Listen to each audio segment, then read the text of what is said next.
Good morning, third graders. I hope that everyone had a fantastic Mother's Day weekend and that you were able to do something special for mom and with mom. This week, we are jumping into Writer's Workshop to take the research that we collected last week over our historical figures of America and begin developing that into informational text. Your goal is to write 5 paragraphs using your information that you researched. You will start with an introduction. You will have 3 body paragraphs and then a conclusion. And yes, some of your papers will or may have more than that, and that will be totally fine, but I will be looking for and helping you with those 5 paragraphs to teach your classmates about who you have researched and then to help you get ready for your presentations. So what I want to show you today is what your outline, your sloppy copy, is going to look like in Seesaw. Most of you are going to be working on this probably over Monday and Tuesday. Some of you will finish before that, and that is fine. But I want you to make sure you're really taking your time, not only to work with complete sentences, capitalization of proper nouns, sorry, that didn't come out right, capitalization, punctuation, and developing complete paragraphs with 3 to 5 sentences, which you should have already done in your research to help you get started with this, to make this transition as smooth as possible.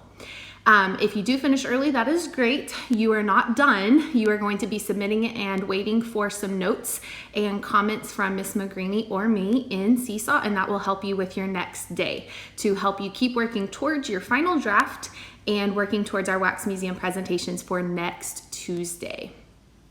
I thought there was one more thing I wanted to say before I show you. All right, let me show you what that is. Okay, this is your sloppy copy for the next couple of days as you work on organizing your writing and adding in your introduction and conclusion.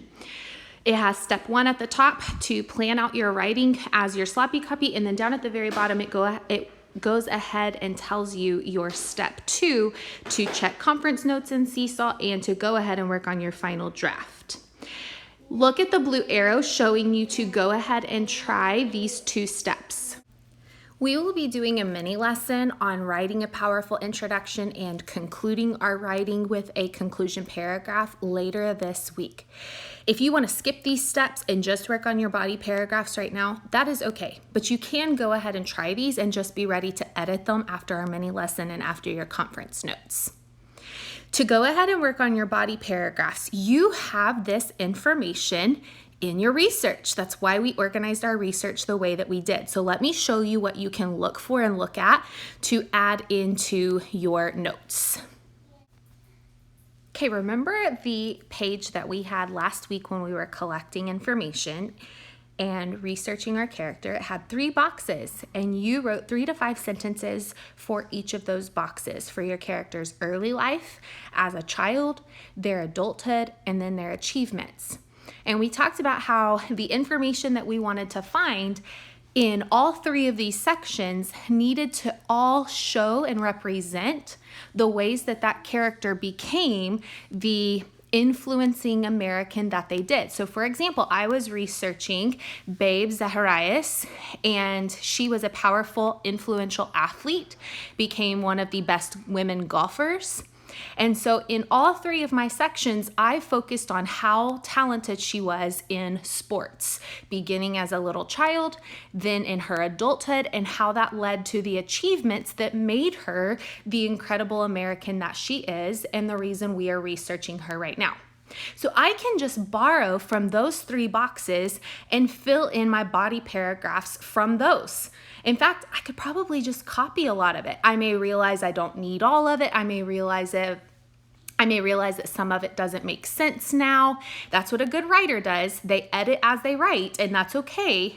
But you can definitely borrow your information from there. Okay guys, the last thing I want to say is that it is okay if you realize you are not using all of the research you gathered last week. A good researcher gets lots and lots of facts and does not always use them all, and that's okay. You'll have extra. You will notice later this week that we will be pulling from some of those extra facts to help us write our powerful introduction and conclusion. But I don't want you to feel like you have to squish all of that information into your paragraphs on your sloppy copies today. All right, that is it. Go ahead and get writing. Tomorrow you will be looking at comments from Miss Magrini and me to help you edit and continue working on your sloppy copy and working towards our final drafts. All right, guys, I'm proud of you, and I will talk to you tomorrow. Bye.